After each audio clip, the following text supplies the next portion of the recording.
Right, hi everybody. It's Richard from the Homeschool Freedom Club, and as promised, I'm here with Lee Markham. We're going to have a bit of a chat today about how the wealthy accumulate their wealth, basically, and how they keep it. Most importantly, which seems to be the tricky part for most people. So, for those of you that don't know Lee, welcome, mate. Really great to have you here, and just do an introduction on yourself, please. Hey, mate. Yeah, awesome. Thanks so much for having me as well. And it's been a while since we did this. I know we've spoken before. Um, so yeah, a little bit about my background and what it is that I do. Many people, I think, on your group may recognize my name of just popping in and out, and known as the guy who talks about crypto a lot. So that's really where I'm at. But it didn't start there. Initially, my career was spent in the Air Force. So I was in the RAF for 13 years. And a long story cut short, I decided that that was no longer the avenue that I wanted to go down. I wanted to live my own purpose and do my own thing and live life on my own terms. And I wasn't really sure how to do it. And I'm sure many people watching this have, at some point, whether they care to admit it or not, have gone on to Google and typed in side hustles or passive income, and it comes up with a whole load of things. I remember seeing one where you could fill out surveys. Have you ever seen that? It's like a Yeah. £5 for a survey, or and then it comes up with drop shipping, email marketing, social media management, creating graphics on Fiverr, and all of this kind of stuff. And I think we've all seen that before. And I guess I've always had a bit of an entrepreneurial background, although it wasn't necessarily a full-time gig. I did have a few little side hustles of my own, and that never really left me. It was only, I would say, around 2019 that I started to pay even a little bit of interest into the world of crypto. I didn't overly do much with it because I never knew how to get started with it. I just knew that there was something to it. And I saw on social media, which is always the way, people that I thought, youngsters, 17, 18-year-olds, making money that would be life changing to me. And I had no idea how they were doing it. So there's a little lingering desire there of there must be a way. They know something that I don't know, and I need to find this out. But I did nothing with it because life gets in the way and then you become busy. So it was only 2020 to 2021 when I really it came to me, and you feature heavily in this journey as well, as you know. And we had this conversation, and that's how we became friends, wasn't it? Yeah, yeah, exactly. Yeah, I mean, yeah, Lee and I met through a group called Debtless, actually. That sort of was one of these groups that sort of shows you how to use data subject access requests and what have you to try and nullify credit card debt and loans and that sort of thing. And that was sort of a sort of a shared interest there. And yeah, and it kind of morphed sort of through the crypto stuff and sort of moved on from there. And yeah, I mean, you came into the DBM Academy, you were coaching there. And now, of course, as well, some people in this group, they'll recognise you as the crypto coach at Manifest as well. And it's been fantastic to sort of watch that do. I mean, you've absolutely sort of stormed this space, I have to say, and you've done such a lot in it. And what the reason I brought Lee in is because some of the values that we share, we both very much feel that there's a lack of integrity in the crypto space. We both suffered through that. And I know that's something that features very heavily in the way that you run your company, Bluegrass Training, as well. And another one of our sort of shared interests is okay, looking at wealthy people, right? What do they know that we don't, and how are they doing it? What they're doing, and I think the first thing we really learned was that you what they say and what they do are actually two very different things.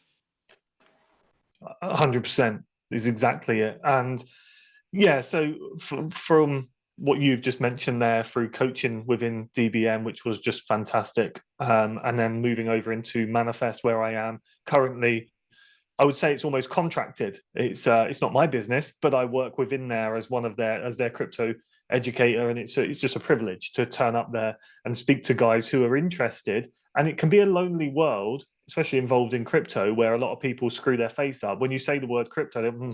Really, because they don't understand it. And I think if anyone did understand it, they'd have a different perspective. But when you find your tribe, if you want to call it that, people who align with you, you kind of cling to it, don't you? And you want to be Yeah. around those people. So when it comes to getting involved in this, I had a really profound moment, and it was through the mindset side of things, something that I always considered to be a little bit woo-woo, because I was never from that background of Mhm. read these motivational books and Jack Canfield, Tony Robbins, and Earl Nightingale, and moving over into like these kind of people who are there to transform the way that you think. And I just dismissed all of it. And it was only when I kind of did read one, and I thought, hang on a minute, this does speak to me a little bit. I can see this. And that develops then into taking an interest of how are these people that had the same kind of background as us, really. Mhm. Maybe they went to university, but usually they didn't. They didn't go there. And they made it on their own terms, they forged their own path, and now they have a level of wealth that if I worked every single day of my working life on a high salary and spent nothing, I wouldn't have it anywhere near what they Yeah. have. How are they doing it? And that spurred me on to really study this, and not only study it, but learn how to such an extent that I could then bring it to people so that they could do it themselves. Exactly. Yeah. And that's, that is the key. Because I say, it's not just the generation of wealth, which is a slippery pole to kind of start with, and especially now with the cost of living's going through the roof, and people that are on salary, even people that aren't on salaries, are just seeing sort of the amount of spare cash shrink at the end of each month, until eventually for a lot of people there's actually a lot more month left than money. Mm. And it's, sorry, excuse me, I'm going to cough. No problem. Bless you. Thank you. Yeah, and it's one of the things we want to sort of dissect today, or chat about today, is really how the wealthy manage that. I mean, the wealth accumulation side of things first up, I think, and I think part of it, obviously there's a lot we're not taught in school. In fact, we're not taught any of it in school, and they have a different sort of education to us, and a different view of the world, and a different view of the sort of things that they purchase, because we are very much, when you go through school and everything, we're very much led into a consumer-based world, and it's about having the latest flash TV, or the latest sort of trendy clothes, or the nicest car, or the best house.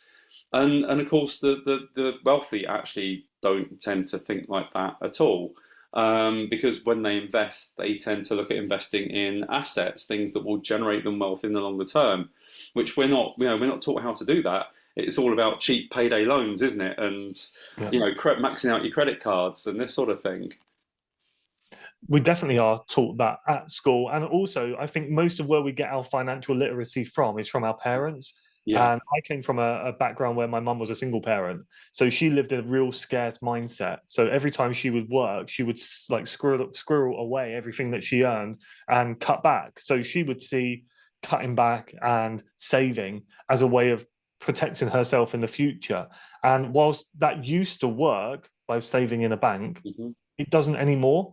And in fact, it's not worked for 50 odd years. That kind of concept of saving for the future, Yeah. it can't possibly work when a bank's interest rate that it gives you is less than inflation. You're always going to come out they're going to come out on top every time.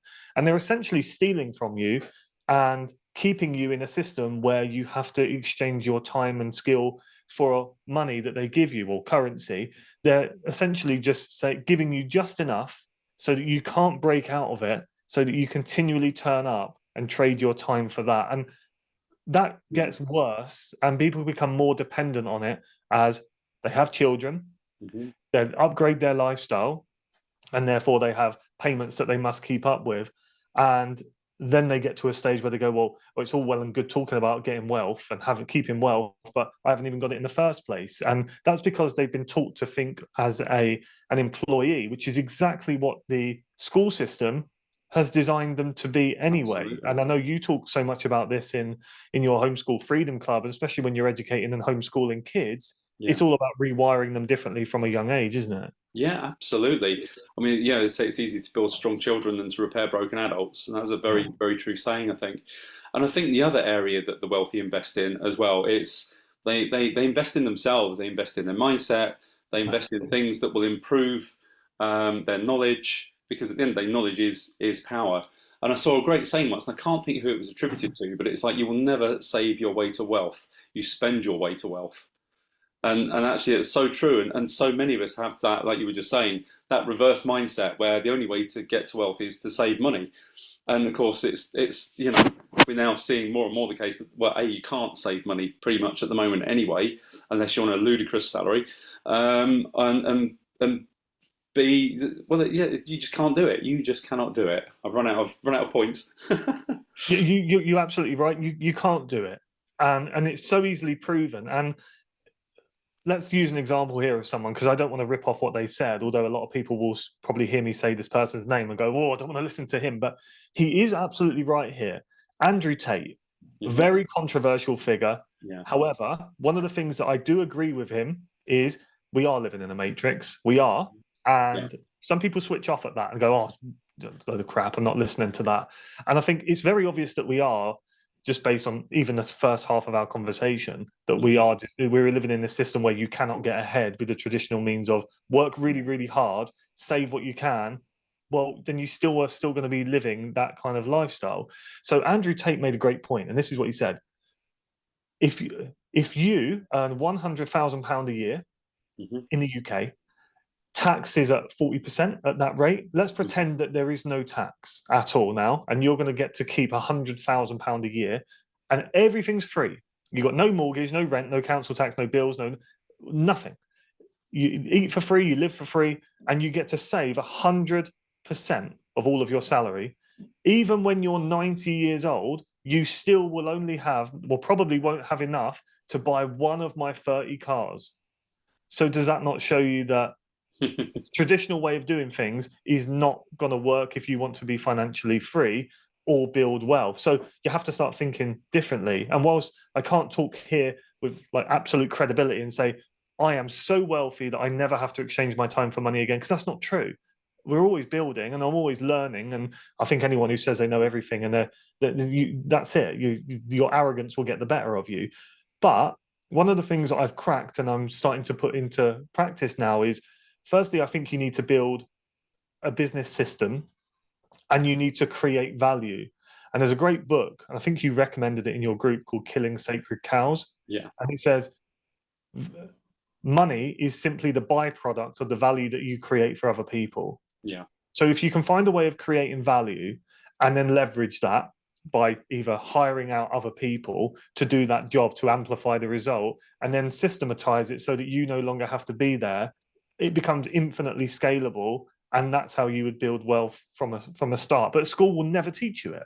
No, and this is actually what you're speaking about there is exactly what Robert Kiyosaki talks about in the cash flow quadrant as well, isn't it? Yes. As an employee, you have a job. As a self-employed person, you own a job, and that's the left-hand side of the quadrant. And on the right-hand side, you build systems that make you money, which is what you've just literally just spoken into about businesses. And then the final part of the quadrant is obviously using money to make money. So when you've got money, you invest it in in assets that will produce you a cash flow.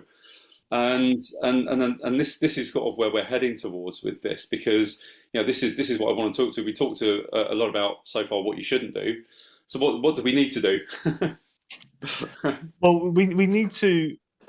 I think if you're gonna live a life where you buy something, because we all need something. I've got a purchase in mind that I need to make right now. I've had purchases that I've needed to make, like life for living, right? You need to do stuff. But one of the things that Robert Kiyosaki talks about, although he doesn't give you the actual handheld kind of this is how you do it, but that comes later. Once you've got to understand the concept first of, if I want something, do I really want to give away everything that I've saved up and then lose the ability to leverage that? And the answer should be no. So if you saved up a big nest egg, or you'd bought a house and you realize, oh, actually, I'd quite like to buy another house. I'm going to live in this one, but I want to get another one. I'm going to rent that out through Airbnb or something like that, whatever you choose to do.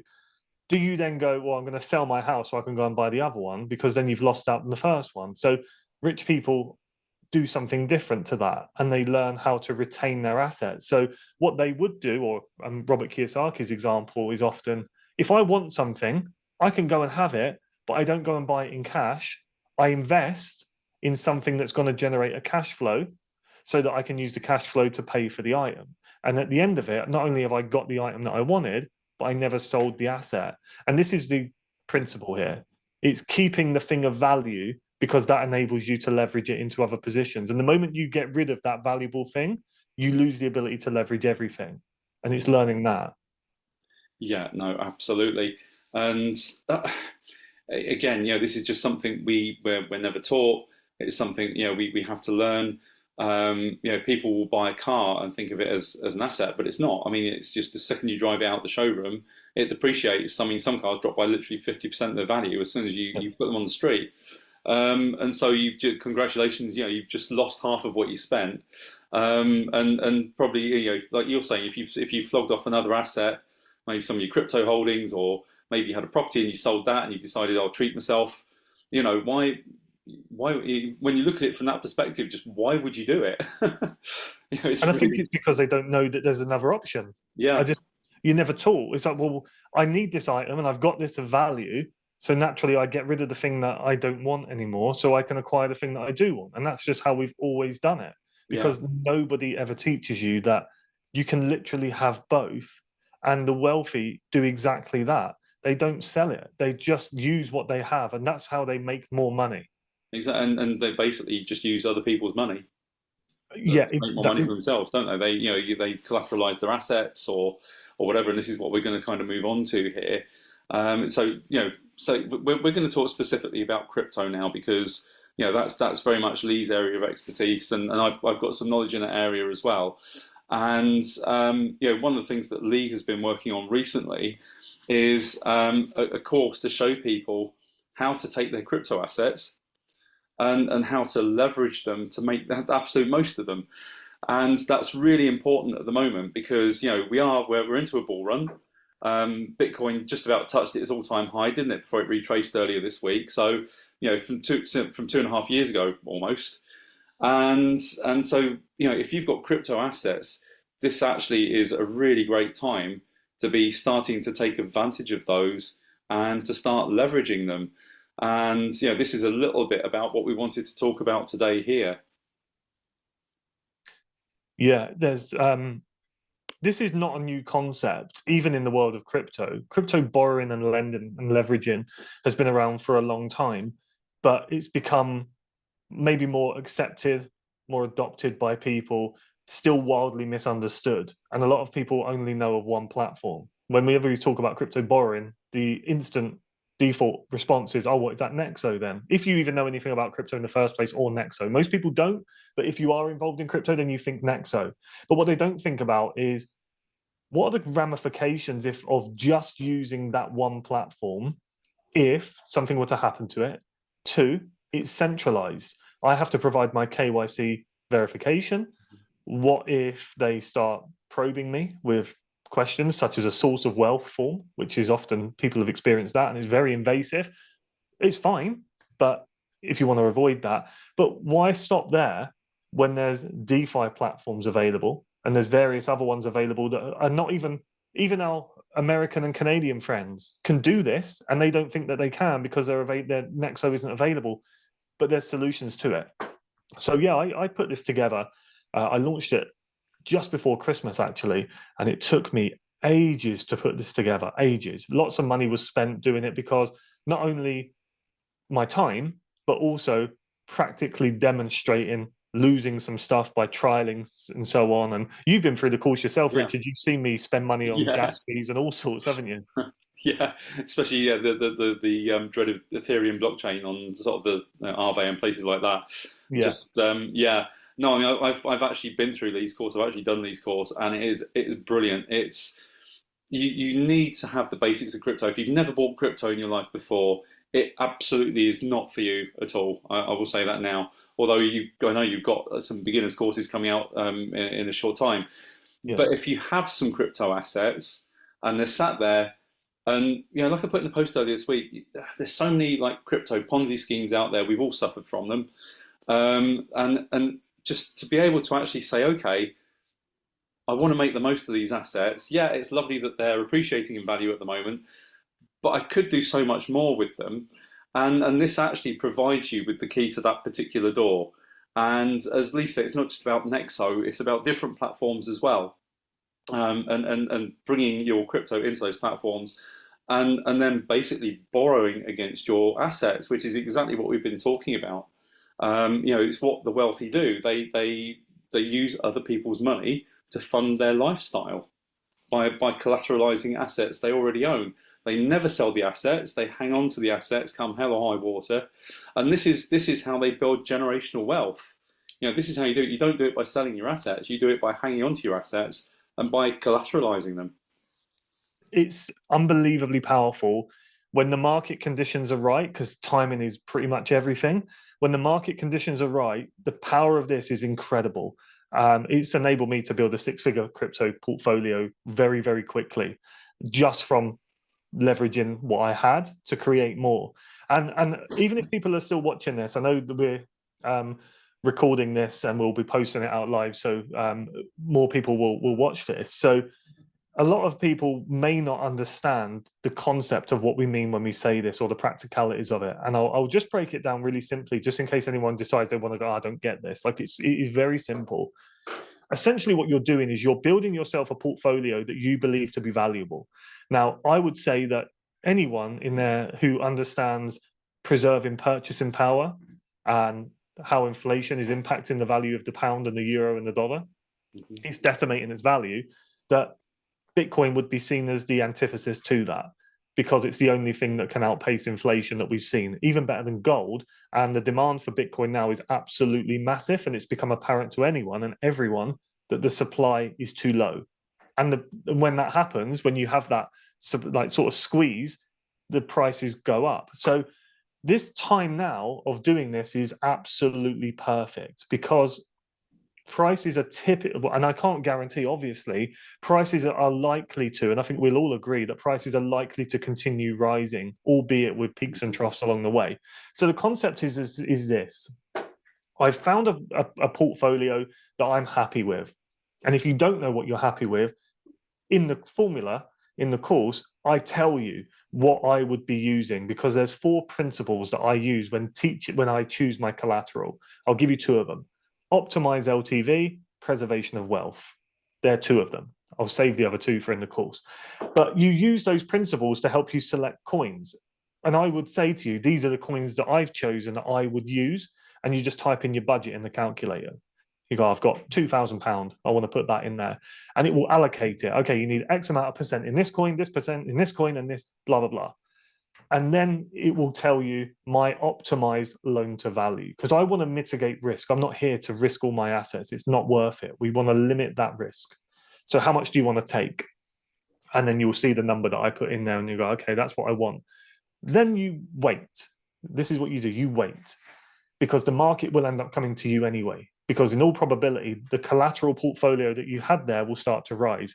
But at the same time, that £2,000 worth of portfolio that you have sat there waiting, you've released a portion of that to go and live your life.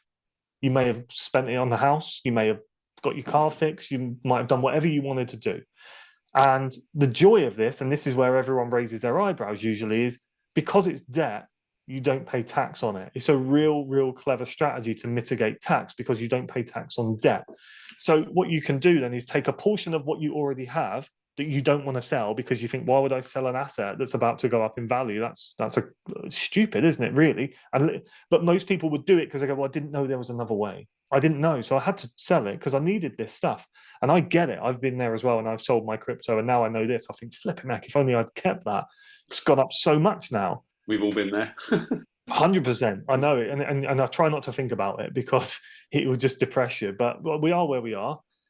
Taking that loan to either go and spend in your life, whether that goes back in your bank account, or what I've also taught is use that loan to go and buy other assets that are equally likely to appreciate, maybe even more, whether that means buy more crypto, buy into some of the more speculative coins, if that's what you fancy, invest into a system or in your own education. I don't know. I'll stop there. That's kind of like, you can do whatever you want with it. But in all probability, in time, not only will your collateral appreciate, it could appreciate, and it has done for me, and I'll tell this example in a minute, numerous times, to such an extent that you can take the appreciation of that amount, to pay off the loan and then still keep all of your collateral in terms of value. Obviously, you would have sold a portion of it, but the value of it will still be exactly what it was from day one. So in this example, $2,000, borrow, call it £500. Collateral then goes up to 4,000 or 2,500. You take out 500, you pay off the loan, you still have 2,000 left. You were going to sell it anyway, and you potentially have a cash flowing asset that you produced from your loan. That is exactly what the wealthier people are doing, and we just didn't know it. We didn't know we could do it, but we can do it. And I'm just about to do it with a massive high ticket item. I did it in February. Richard, do you remember? I think I posted. I did it on February the 9th. 18 days later, my portfolio had appreciated so much that the £4,000 loan that I took, because I needed £4,000 in my life to do something, had already paid itself off in 18 days. No taxable event was occurred, nothing. And I didn't have to sell all of that crypto, which I was about to do. And it paid off my loan. That £4,000 cost me nothing. And it sounds too good to be true. And you go, well, that sounds great, Lee, but I'm never going to know how to do that. And that's why I built the course. I just built the course so that it would not only say what's possible, like I've just done, but show you every step of how you can do exactly that. And this is what I want to say. Like I said, I've been through the course. I've got knowledge of crypto, but even if I didn't, I could look at that course and I could actually go and follow it very, very easily. I mean, the way Lee's put it together, it's not patronizing. He puts everything very simply and very simple to follow steps. It's in nice sort of bite-sized, sort of 10, 20-minute segments for the most part, apart from the DeFi bit. It's a really fantastic course, and it really does take you by the hand. And I know, if you go onto Trustpilot, you've got 5-star reviews all the way for it, basically, because it's nearly £1,000. Of course, it's $9.97, but people are making that back, within weeks or a month of actually buying the course.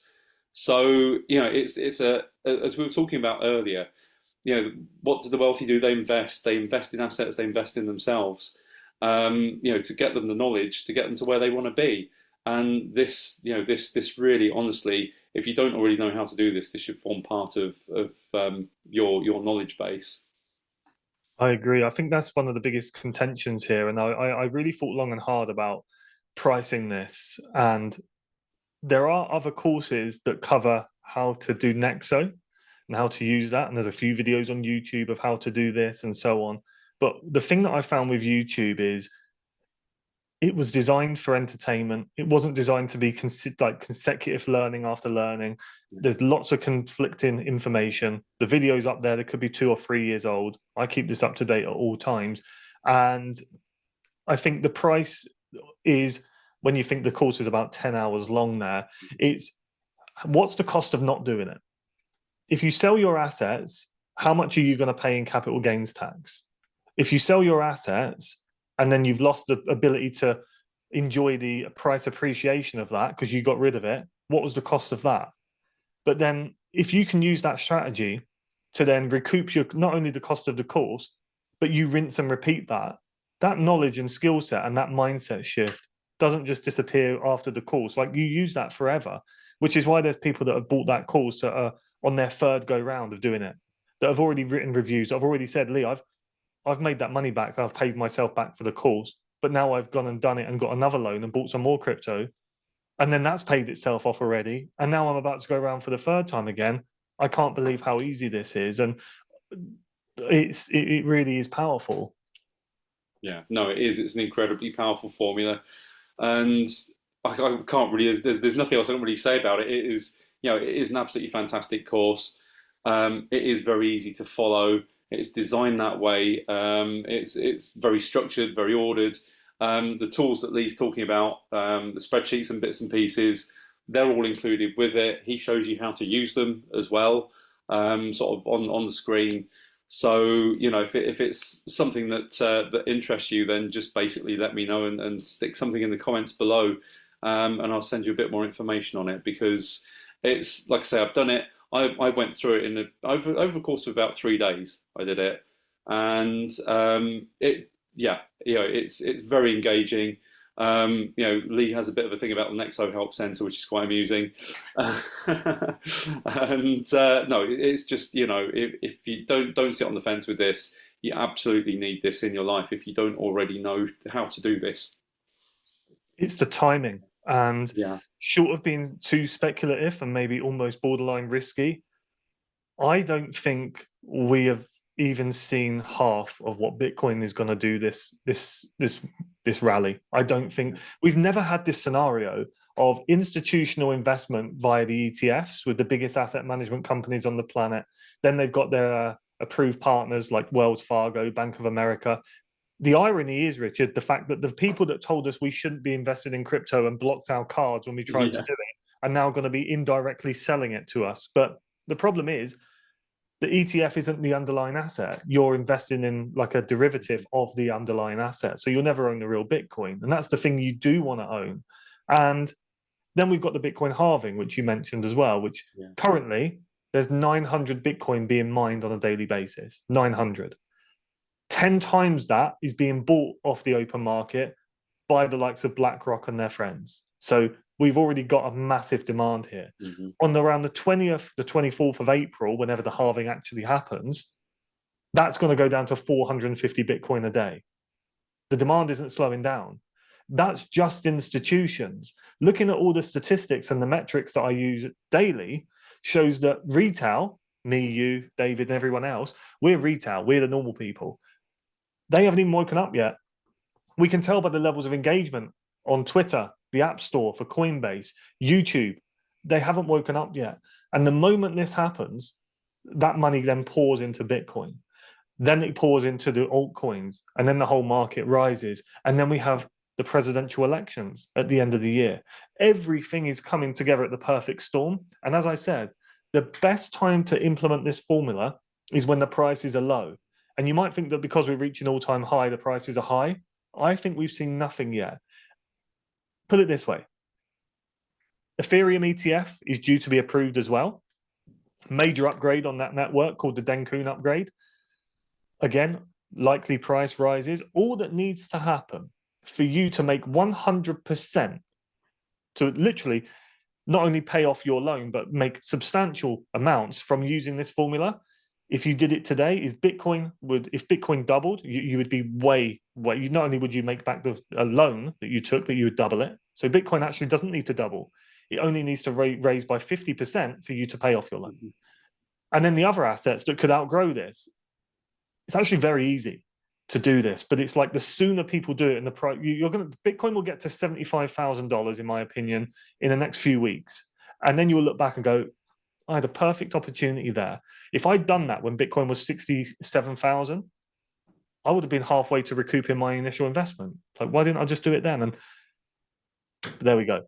And of course, you know, the other point is it's not even necessarily the value of these assets are going up, which they are, but it's the purchasing power of fiat currency that is also taking a massive, massive hit, isn't it? It's taking a real battering. I mean, we've seen gold hit an all-time high this week as well. And again, it's basically due to fiat currency losing its purchasing power. And it's going to continue doing it. I heard a statistic. Every 14 years, the pound's value halves. Every 14 years. And you think, if I was to just simply leave it in a bank, save it for a rainy day, what's it going to be worth then? And people are still very dismissive, and I understand why. I completely understand why, which is exactly why I'm putting my second course together, which is the Crypto Success Blueprint. And that's about taking people who know nothing, the kind of people like my own mum that go, I don't get it, I don't understand it, it's a load of nonsense, it's just made up stuff. And that kind of attitude to the other person who's like, yeah, I know, I see it, I get it, I've missed the boat, I don't really get it, I'd like to learn about it, I don't even know where to start. That's the perfect person. I'm like, that's you need this. But they first of all need to recognize, why would you even want to learn about this? Why would you want to learn about that? I love getting that thing. I love that. I don't get a chance to show it off very often. So when I see it, I'm like, how can I get this on the camera? So I think when you realize that the pound is just depreciating at such a rapid rate because the government have an ability to, and the central banks can simply just create more of it, no limit, They don't have to back it by anything, and they do. They just create so much of it. So they're debasing the value of it so much. What is the fight back against it? Well, why has gold suddenly reached its all-time high? Because people are buying gold because they want to preserve their purchasing power. Yeah. And now people are waking up and realizing that, oh shit, this Bitcoin thing that I've just heard about, like it's been 15 years now and it's still there. I thought it died. Every time I read it on the media, they keep telling me that it's dead. But now the banks are going to start selling it, and now it's at its all-time high. So maybe I should listen to it. And I don't know how many times people need to hear it, but you've got to wake up to it. You've got to. It's not a choice. It's a reality. You will use Bitcoin, whether you think it or not. It won't be a conscious choice for some people. It will be a reality check that you simply have to. Yeah, and especially, I mean, in the EU, they've sort of basically approved CBDCs properly now, so they'll be coming in. So you won't be able to purchase privately anymore once central bank digital currencies come in. Don't confuse them with cryptocurrencies. They're not the same. They're a beast of a completely different color. They're programmable, they're trackable, and everything else. They're just a dystopian nightmare. But do if you aren't already into crypto, think about it. I can help you out with that. I've helped a lot of people in the past. Lee can help you out with that as well. And like I say, you'll have a new course coming in a few weeks' time as well, which will cover that. But yeah, thanks ever so much for coming in, Lee. I think we'll cut it off there. No worries. But thank you ever so much for coming in and chatting. Really lovely to see you. Yeah, you too. Just if you want more information on what we've been talking about Lee's course, if you've got some crypto, it's sat there, it's in a wallet, or God forbid an exchange, then come and let me know in the comments, and I'll send you some information. All right, so Ro and David, thank you ever so much for showing up. Lovely to see you, David. I haven't seen you for ages. No, I've been on a sabbatical. Yeah. Lovely to see you. Likewise. Good to see you, David. All right. Take care, guys. Yeah. Bye. Thanks, Richard. I appreciate you having me on, and thanks a lot. I'll see you soon, and we'll catch up after this, Richard. We'll have a good old chat. Yeah, fantastic. All Take right. care. Cheers, Lee. See you, mate. Bye-bye. Bye. Bye-bye. Bye, David.